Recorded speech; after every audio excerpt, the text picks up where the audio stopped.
Hi, my name's Tristan Ulysses Jean, and as you may have noticed, I have a weird name. I haven't met many other Tristans in my life, really only about 4 or 5, and I've only ever met one other person named Ulysses. A lot of people have theories about where my name comes from, though. People often assume that my name has something to do with a very famous story from the Middle Ages about a man named Tristan who fell in love with his uncle's fiancée, a girl named Isolde, because they both accidentally took a magic love potion. It's one of the most famous love stories of all time, and it would make sense that I would be named after a love story since I was born on Valentine's Day, a holiday all about love. However, my name actually has nothing to do with that story. What really happened is that when my mom was pregnant with me, she read a play called Travesties, which is a made-up story about a bunch of real-life famous people who all lived in Zurich, Switzerland during World War I, way back in 1917, almost 100 years ago. One of these famous people was named Tristan Tzara, and he was a writer from Romania in Eastern Europe. His original name was Samuel Rosenstock, but he changed his name when he moved to France. What about you? Do you know anyone who changed their name when they moved to another country? Tristan was part of an artistic movement known as Dadaism.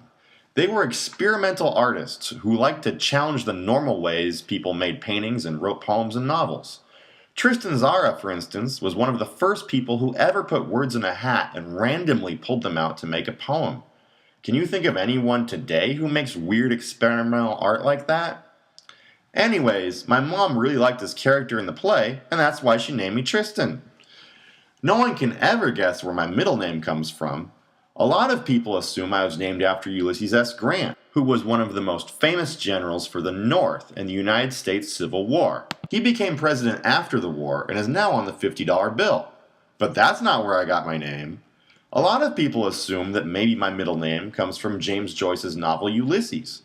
Ulysses is a very famous book that came out in 1917 and is often considered the greatest novel written in the English language. Also, James Joyce was Irish, and a lot of people in my mother's family are very proud of being Irish. But no, that's not where it comes from either. What actually happened is that while my mother was pregnant with me, she watched an old movie from 1943 called The Human Comedy, which starred an actor who was a big movie star at the time named Mickey Rooney. In the movie, Mickey Rooney's character is named Homer, and he has a younger brother named Ulysses. For some reason, my mom just really liked the name. What about you? How far back can you trace your family history? What's the story of your name? Does your name have a big story, or is it just something your parents liked? Not everyone has a middle name, and some people have even more than 3 names. How many names do you have? Is your name rare or common? Do you like your name? I'm interested in hearing your story.